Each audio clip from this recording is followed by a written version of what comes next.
नमस्कार दोस्तों। हर साल सावन माह के शुक्ल पक्ष की एकादशी को सावन पुत्रदा एकादशी मनाई जाती है। इस साल सावन पुत्रदा एकादशी 5 अगस्त 2025 को है। सावन का महीना भगवान शिव और एकादशी व्रत भगवान विष्णु को समर्पित होता है। इसलिए सावन पुत्रदा एकादशी पर भगवान शंकर के साथ लक्ष्मी नारायण जी की कृपा पाने के लिए विधिवत पूजा अर्चना की जाती है। मान्यता है कि सावन पुत्रदा एकादशी व्रत करने से जातक को सुख सौभाग्य के साथ संतान रत्न की प्राप्ति होती है। जाने सावन पुत्रदा एकादशी पर पूजन मुहूर्त विधि व व्रत पारण का समय और व्रत कथा। सावन पुत्रदा एकादशी पर भद्रा का साया। सावन माह की पुत्रदा एकादशी पर भद्रा का साया रहने वाला है। ज्योतिष शास्त्र में भद्रकाल को पूजा पाठ व मांगलिक कार्यों के लिए उत्तम नहीं माना गया है। इस दिन भद्रा सुबह 5:45 बजे से दोपहर 1:12 बजे तक रहेगी। सावन पुत्रदा एकादशी व्रत विधि। सूर्योदय से पूर्व उठकर स्नान आदि करके व्रत का संकल्प ले। अब भगवान विष्णु, माता लक्ष्मी व भगवान शंकर और माता पार्वती की विधिवत पूजा अर्चना करे।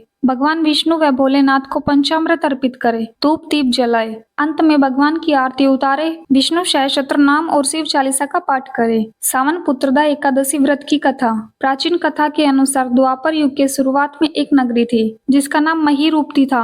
इस नगरी में महीजित नाम का राजा राज्य करता था, लेकिन उसको पुत्र न होने की वजह से राजा को राज्य सुखदायक नहीं लगता था। पुत्र की प्राप्ति के लिए राजा ने कई तरह के उपाय किए, लेकिन पुत्र सुख प्राप्त नहीं हुआ। एक बार राजा ने सभी ऋषि मुनियों, सन्यासियों और विद्वानों को बुलाया और उनसे पुत्र प्राप्ति के उपाय पूछे। सभी ने राजा की समस्या को सुनकर कहा कि हे राजन, तुमने पूर्व जन्म के सावन माह के शुक्ल पक्ष की एकादशी के दिन तालाब से एक गाय को जल नहीं पीने दिया था, जिसकी वजह से गाय ने तुम्हें संतान न होने का श्राप दिया था। इसकी वजह से तुम पुत्र की प्राप्ति से वंचित हो। इसके पश्चात ऋषि मुनियों ने कहा कि अगर तुम सावन की एकादशी का व्रत विधि पूर्वक करोगे तो इस श्राप से मुक्ति पा सकते हो, जिसके बाद तुम्हें संतान की प्राप्ति हो सकती है। इसके बाद राजा ने सच्चे मन से सावन की एकादशी का व्रत किया। इस व्रत के पुण्य से राजा की पत्नी गर्भवती हुई और पुत्र को जन्म दिया। धार्मिक मान्यता है कि पुत्रदा एकादशी व्रत करने से भगवान विष्णु प्रसन्न होते हैं और साधक की सारी मनोकामनाएं पूरी होती है। सावन पुत्रदा एकादशी व्रत पारण का समय। सावन पुत्रदा एकादशी व्रत का पारण 6 अगस्त को किया जाएगा। व्रत पारण का शुभ मुहूर्त सुबह 5:45 से सुबह 8:26 तक रहेगा। पारण तिथि के दिन द्वादशी समाप्त होने का समय दोपहर 2:08 है।